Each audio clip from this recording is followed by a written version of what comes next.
It is a windy, rainy day in Las Palmas, and we are leaving for Cape Verde. Bye, Las Palmas!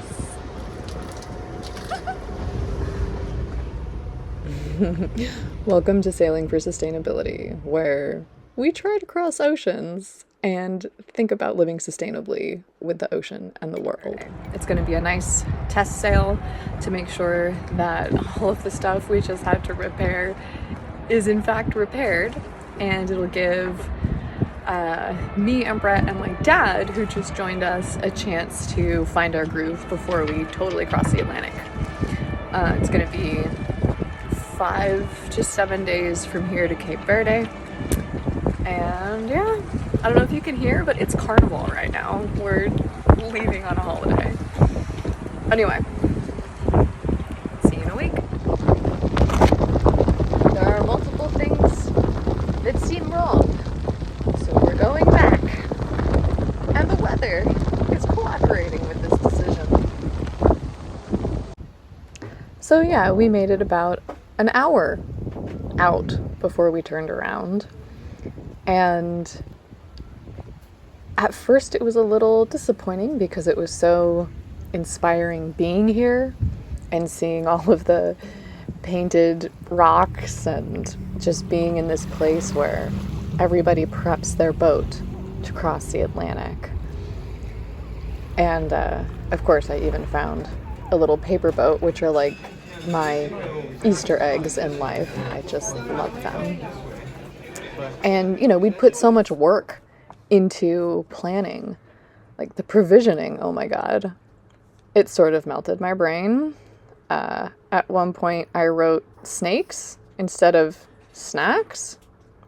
Not sure what was going on with me there.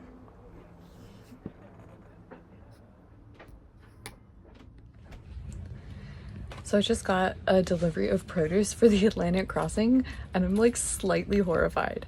I have never bought this much food all at once, ever. I'm not used to thinking about cooking for more than like 2 people for a meal with like some leftovers. So this is a whole new experience in provisioning, and I mean, it's a lot of produce. Fruits, vegetables, like I want us to eat somewhat healthy on the crossing. But yeah, I'm gonna make a bunch of batches of stuff because, you know, you can't really eat produce fast enough. But anyway, here it is. Gotta have them oranges to fight off scurvy. Scurvy aside, not only is there meal prep, but there's figuring out how to store everything. So after the initial sort of shock of, oh my god, we're not going now and we're not going this year, well, some of our sailing buddies are telling us there is wind in the Atlantic right now. Even if we crossed, we wouldn't have enough time to enjoy the Caribbean, and no one goes there to rush. I started to feel really good about it, especially when everyone we spoke to said we made the best choice. Not just to turn back that day, but also to wait for next season. And apparently it's pretty common as people discover issues with their boat, especially if the boat is new to them, like it was new to us. You can't really hear my dad here, but he's giving words of encouragement that not 1, not 2, but 3 things have come up, and that's a good time to turn back. Upon turning back, I actually thought this massive cruise ship was part of the city until it got closer, so visibility wasn't great. Anyway, we did our best to salvage time with my dad and explored the islands and found a very salty place. If you're wondering why sailors always hose down their boat when they get to a new port, this is why.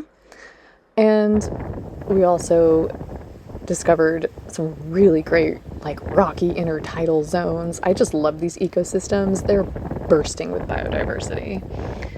And this time of sort of just exploring, I think, gave us a minute to wrap our heads around what the hell happened and what we're going to do.